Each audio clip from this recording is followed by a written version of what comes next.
I still don't know if I should have stopped that night. It's been years, but the memory won't let me go. Every time I close my eyes, I see his face, pale, trembling, desperate, and I hear the way he said my name. A man I'd never met before lying there in the middle of the road, and somehow, he already knew who I was. I wasn't supposed to be out that late. I had stayed longer at work than I should have, finishing up paperwork no one really cared about. By the time I left, the streets were almost empty, the kind of quiet that makes you feel like you're the last person awake in the whole city. The air was damp, fog clinging low to the ground, muffling every sound. My footsteps echoed against the concrete, sharp, lonely, like I was trespassing in a world that wasn't mine. I remember thinking I should have called for a cab, but I told myself the walk would clear my head. That's when I saw him. A shape slumped against the curb, half hidden by the shadow of a broken streetlight. At first I thought he was drunk, maybe just another stranger who'd had too much and passed out where he didn't belong. But then he moved, just enough to reveal the blood on his shirt. Dark, sticky patches that glistened faintly under the weak light. I froze. Every instinct in me screamed to turn around, to keep walking. To pretend I hadn't seen him. Because getting involved in someone else's mess never ends well. But then he looked at me. His eyes, cloudy but sharp, locked onto mine. And he whispered something I'll never forget. Jack. My name. My actual name. A stranger, bleeding out on the pavement in the middle of nowhere, called me by my name as if we'd known each other forever. I felt my stomach drop. My throat tightened, and for a second I thought maybe I had imagined it. Maybe it wasn't my name at all. Maybe I just misheard. But then he said it again, louder this time, forcing the word past bloodied lips. Jack, help me. I couldn't breathe. I should have run. I should have walked away. But I didn't. I went to him. I knelt down beside him, my heart hammering in my chest, and that decision, kneeling down next to a stranger who somehow knew my name, was the start of everything that came after.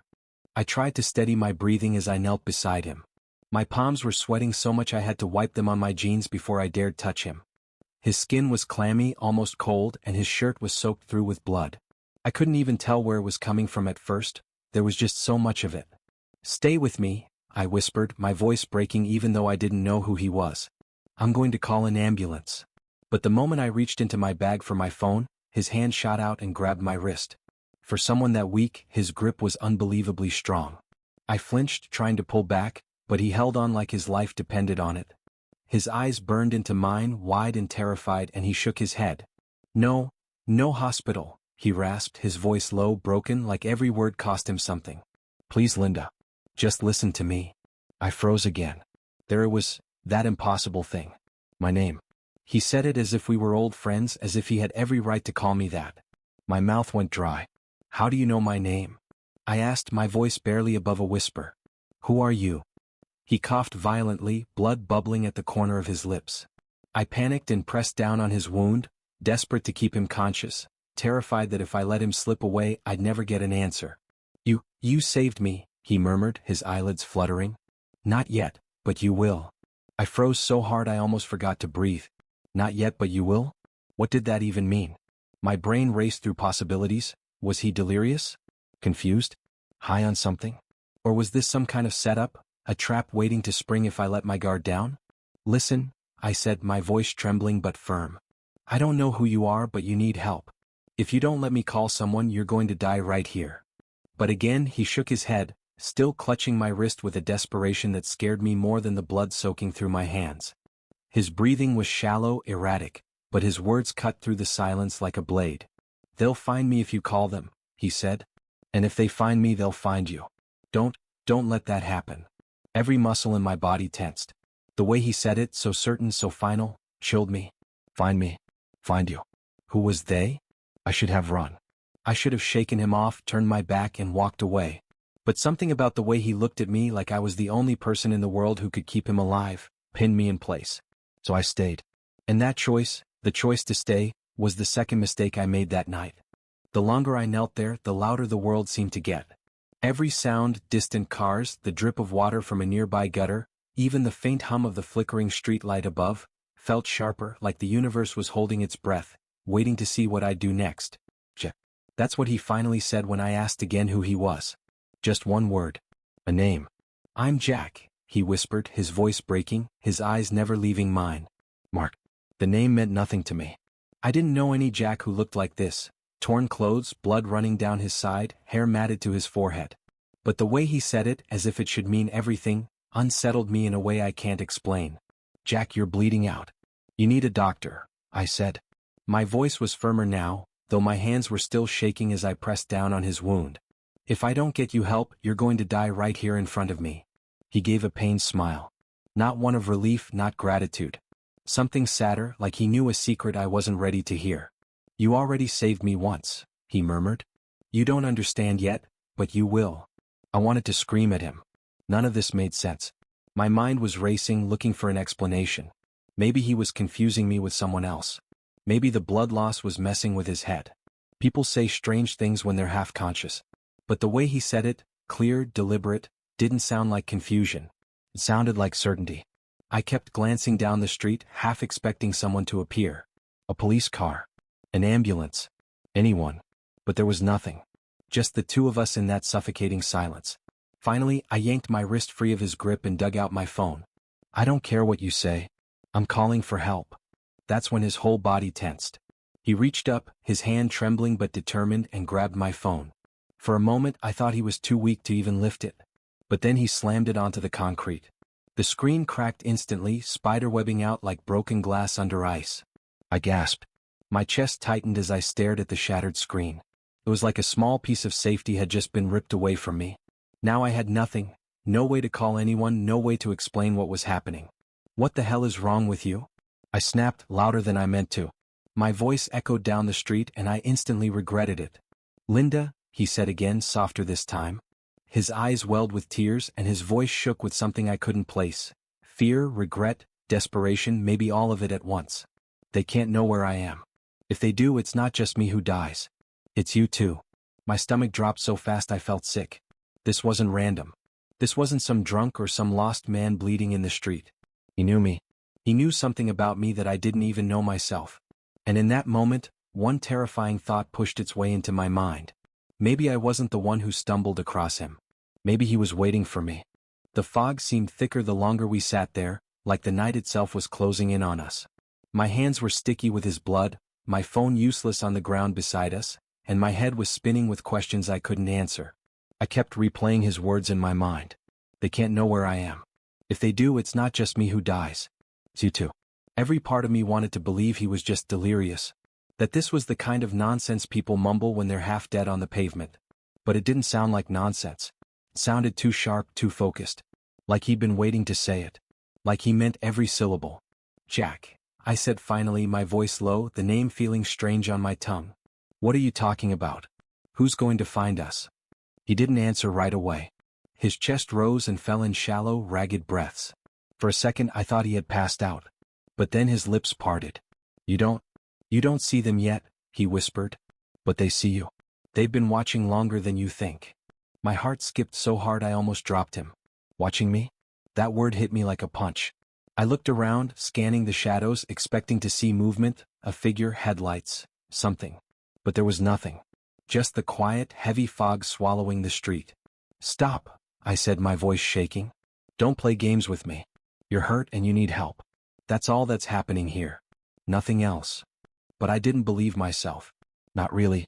The way he said it, the way his eyes darted around like he could see something I couldn't, made my skin crawl. I thought about running. Just leaving him there and pretending I'd never seen him. It would have been easy, stand up, walk fast, don't look back. Pretend this was someone else's problem. But every time I shifted, his hand reached for me, weak but insistent.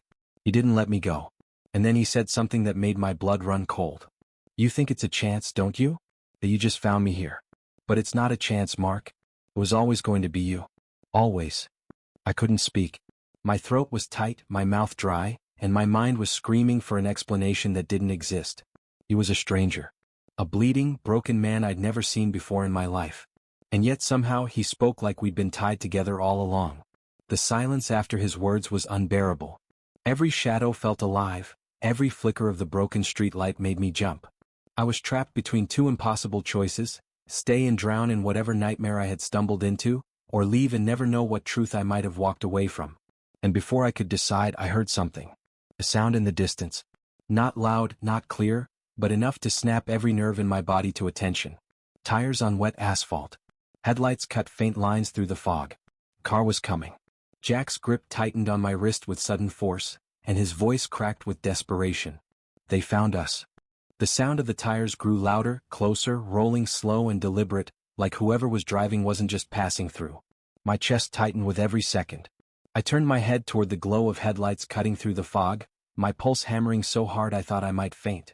Jack's grip on me was desperate, trembling, but strong enough to hold me in place. "Don't move," he whispered, his voice barely audible. "Don't let them see you." "Who?" I hissed, panic sharpening my words. "Who the hell is coming?" He just shook his head, his lips pressed into a thin, bloodied line. His silence scared me more than any answer could. The car slowed as it approached the intersection just a few yards away. I ducked instinctively, dragging Jack with me into the deeper shadow of the broken streetlight. My heart pounded against my ribs like it was trying to break free. Through the fog I could just barely make out the car's shape. Black. 4 doors. The kind of car that doesn't stand out but somehow feels wrong in a place like this. Its windows were tinted, too dark for me to see inside. The engine purred low, steady, patient. I held my breath as it crept closer. For a second I thought it was going to stop right where we were. My entire body screamed at me to run, to drag Jack, or leave him and just disappear into the night. But my legs wouldn't move. I was frozen, trapped between fear and instinct. The car slowed to a crawl, and the driver's side window rolled down just enough for me to see the faint outline of a face. My stomach lurched. Whoever it was didn't look around like a normal driver would. No curious glance, no concern. They looked straight ahead, eyes sharp and deliberate, as if they already knew we were there. Jack's breathing quickened. His nails dug into my wrist. He was terrified, more terrified than I'd ever seen anyone in my life. And then, without warning, the car picked up speed. Smooth. Quiet. It glided past us, disappearing into the fog as quickly as it had appeared. No words. No shouts. Just the faint hum of the engine fading into silence. I should have felt relief. I should have unclenched and taken a breath. But I didn't. Because I could feel it, deep in my gut, that whoever was in that car hadn't missed us. They knew we were there. They just chose not to stop. Jack's hand slipped from my wrist and landed in his lap, weak, shaking. His voice was barely audible when he spoke. "That was your only warning. Next time they won't pass by." I stared at him, trembling, my throat so dry it hurt to swallow. "What are you talking about? Who are they? Why do they care about me?" His eyes met mine, glassy but steady. And what he said next made the world tilt. "Because you're the reason I'm still alive. And they'll do anything to change that." For a long moment, I couldn't process what he had just said. "Because you're the reason I'm still alive. And they'll do anything to change that." The words looped in my head like an echo chamber, each repetition making me feel smaller, more trapped in the dark corner of that empty street. I wanted to shake him, to force clarity out of him. "That doesn't make sense," I whispered harshly. "I don't know you. I've never seen you before in my life. How could I possibly be the reason you're alive?" Jack's head tilted slightly, his expression unreadable in the dim light. His face was pale, streaked with dirt and blood, but his eyes were sharp, steady, too focused for someone on the verge of collapse. "You don't remember," he said softly. "You're not supposed to. That's how they wanted it. But things slipped. Threads pulled loose. And now here we are." A chill ran down my spine. Threads pulled loose. His words felt too deliberate, too rehearsed, like he'd been carrying them for years, waiting for the moment he could finally let them out. I shook my head, trying to push the fear down, to force some logic into the situation. "You sound insane. You're bleeding out on the sidewalk talking about threads and people watching me. You need a doctor, not my friend." His voice was firm, cutting me off. Not desperate this time. Not weak. Solid. Like he knew exactly what he was saying. "Do you remember the boy at the river? The one who fell in?" My breath caught in my throat. My stomach twisted so hard I felt like I might throw up. I hadn't thought about that day in years. I was only 15. Summer had been brutal that year, the kind of heat that made the river look like salvation. A kid from another school slipped on the rocks and went under, thrashing in the current. Nobody else moved, but I did. I jumped in. I dragged him to the bank, coughing up water, crying, terrified. I never even knew his name. "How do you?" My voice cracked. "How do you know about that?" Jack's lips trembled into a faint, broken smile. "Because that boy was me." The world tilted again. My hands went cold even though they were still warm with his blood. My heart thudded painfully against my chest. "No," I whispered. "That's not possible. That boy had blonde hair. He was smaller. People change, my friend, Jack interrupted, his voice heavy but calm. But I never forgot. Not you. Not the way you didn't hesitate when everyone else froze. You pulled me back from death once. And now, here you are again. I felt dizzy. The street swayed around me, the fog closing in tighter. Memories I had buried years ago rose like ghosts. His panicked face under the water, the burn in my lungs as I dragged him, the way he collapsed on the grass, coughing and gasping for air. I had saved him. I hadn't known his name. I hadn't thought it mattered. But it mattered to him. Enough that years later he was here, bleeding, terrified, telling me the same people who had been watching him were now watching me. I wanted to scream. I wanted to cry. But all I could do was stare at him and whisper the only question that mattered. Why would anyone want you dead, for something I did years ago? Jack closed his eyes, a shadow crossing his face. When he opened them again, the fear was back, deeper, sharper than before. Because saving me changed everything, he said. And they'll never stop trying to fix it. I stared at him, my whole body shaking, my mind trying to reject his words as fast as he spoke them. Saving me changed everything. That sounded insane, impossible. How could a single moment years ago, something as small as dragging a boy from a river, have any consequence beyond that day? But the way Jack looked at me, steady, haunted, and completely certain, made me feel like I was standing on the edge of a cliff I hadn't known was there. Changed what? I demanded, my voice cracking, my throat tight. What could possibly be so important about pulling you out of the water? Jack coughed, his whole body trembling, but he forced the words out. I wasn't supposed to live, Bro. That day, that river, that was the end that had been written for me. You stepped in and rewrote it. And that's the kind of thing they don't allow. My skin prickled, goosebumps racing across my arms. They? I whispered. Who are they? His gaze flicked toward the street, toward the direction the black car had gone. His lips pressed into a thin line before he answered. They're the ones who make sure things happen the way they're meant to. Deaths, accidents, disappearances, you think they're random, but they're not. They make sure the timeline holds. I was supposed to drown in that river. You ruined that. I felt the air leave my lungs. I wanted to laugh, to tell him how insane he sounded, but no sound came out.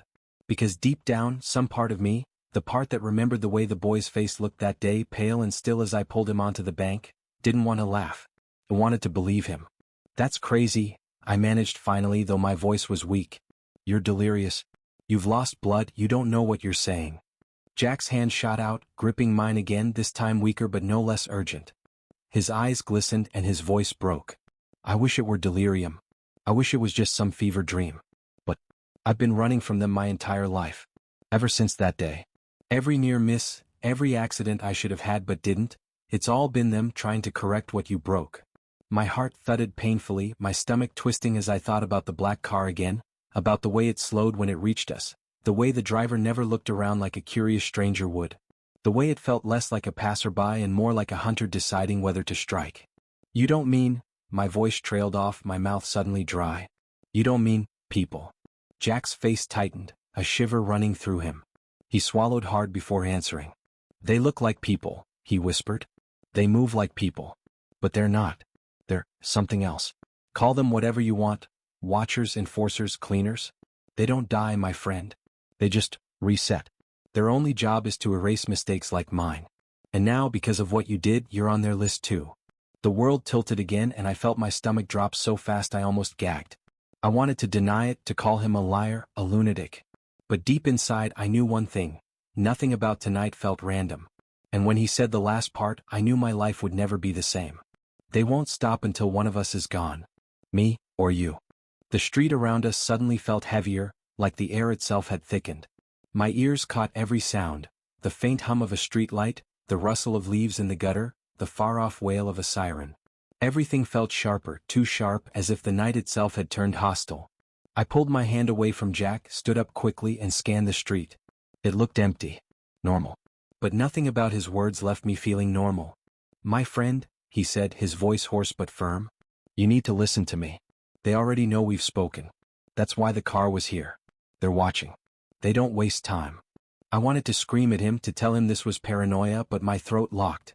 My brain flashed back to every odd thing I'd noticed tonight. The way the headlights had lingered too long on me, the shadow in the back seat of the car, the silence after it rolled away. Jack tried to push himself upright again, groaning as he put weight on his leg. He looked like he could collapse at any second, but still he fought. We can't stay here. They'll be back. If they see you with me, you won't get another chance to walk away. My heart slammed in my chest. So, what are you saying? That I should leave you here to die?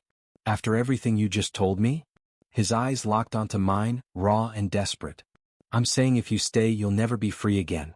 They'll hunt you like they hunt me. Do you understand what that means? You'll never sleep without wondering if tonight's the night they come. You'll never walk into a room without checking for them. You'll never have a single moment of peace again. A chill slithered down my spine, each word digging under my skin. My mouth opened but no sound came. Because the awful truth was, he wasn't begging. He wasn't trying to scare me. He was warning me the way someone would warn a child not to touch a burning stove. Then a noise. A low hum, faint but rising. My head whipped toward the sound and I saw it. Another set of headlights at the far end of the street. The car moved slowly, too slowly, like a predator crouching low in tall grass. My friend, Mark whispered, his voice trembling. It's them. I froze, my body refusing to move. My brain screamed to run but my legs felt like they were nailed to the ground.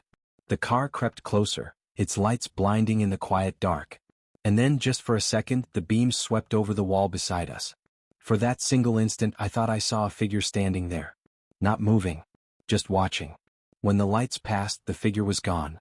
I stumbled back, clutching my chest, my breath coming fast and shallow. What do they want from me? I whispered.